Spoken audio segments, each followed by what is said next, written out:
Dow Dynamics. Today in the garage, we're going to be showing you how to install our universal flush mount backup kit like you see here on this 3rd gen Toyota 4Runner.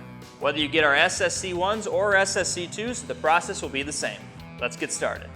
Our first step is to find roughly where we want to mount our pods on our bumper, and then check behind to make sure there's enough clearance to slide in our pods. Once you're happy with that, we can go ahead and cut out our template and then tape it up, move it around, make sure it's exactly where you want it to be before you make any cuts.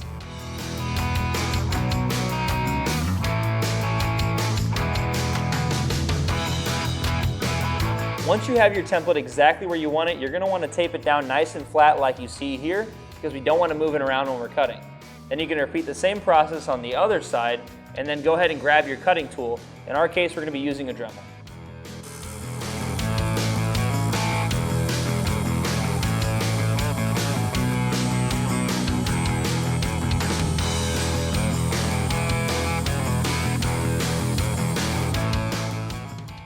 After we've cut out our holes for our pods, our next step is to drill the holes for our hardware.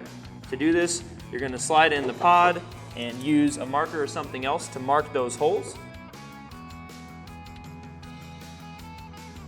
And then we can go ahead and grab a 7/32 drill bit and drill out those holes. We recommend getting a smaller drill bit and drilling pilot holes first, but you don't have to.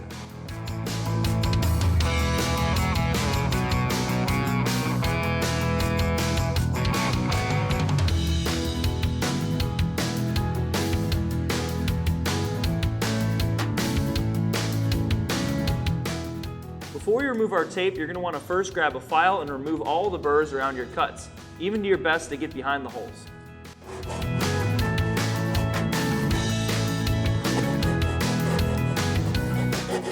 Now we can go ahead and remove our tape, and if you have a steel bumper like us, you're going to want to grab some paint or some sort of corrosion protection to protect the raw metal to make sure it doesn't rust.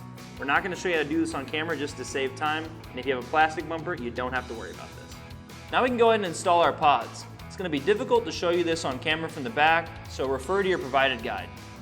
Go ahead and take your gasket and slide it over the back of the pod, and then your plastic washer and provided bolt, slide it through the holes, and then from the back, you're going to use your washer, your crush washer, and your nut. Then you're going to tighten it down with a 5/16 socket and a 6mm Allen. After we have our first pod tightened down, you can go ahead and repeat the same steps we used to install our first pod on the other side of the vehicle. Next, we're going to be splicing in our universal tap harness into the back of the taillight. So we're going to go ahead and pop the hatch and remove our taillight. In our application, we're going to be using a Phillips head screwdriver.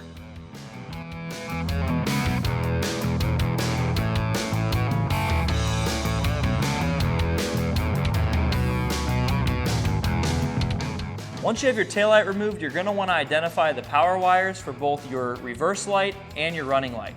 For our application, this solid green wire is the power wire for our running light, and this red with blue stripe is the power wire for our reverse light.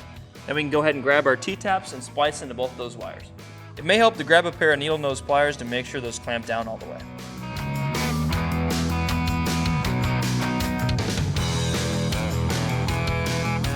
Now we can plug in our universal tap harness. Our yellow wire, which is going to be for our main beam, is going to plug into our reverse light, and our blue wire for our backlight is going to plug into our running light.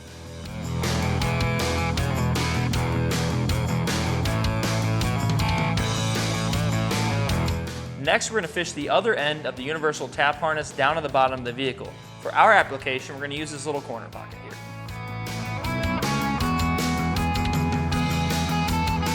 Then you can go ahead and install the taillight the same way you took it out. Coming to the front of the vehicle, we're now going to route our wiring harness.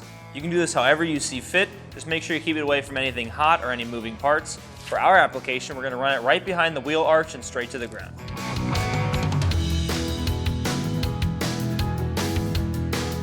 Now we can go ahead and attach our power and our ground. For our application, we're going to be using a 10mm socket.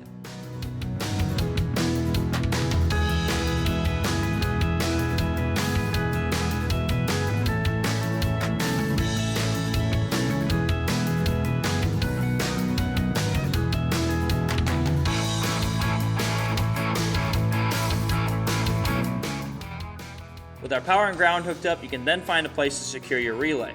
We're going to mount ours right back here by removing this 10mm bolt.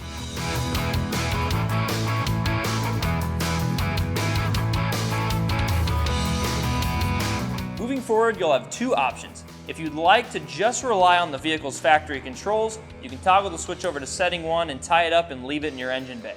But if you'd like to have manual controls from inside of the vehicle, we'll need to route it through the firewall and mount it up inside of the vehicle however you see fit. Now we're going to get under the vehicle to route the rest of the wiring harness to the back. You can do this however you see fit, just making sure to keep it away from any hot or moving parts. We're going to route ours along some brake lines.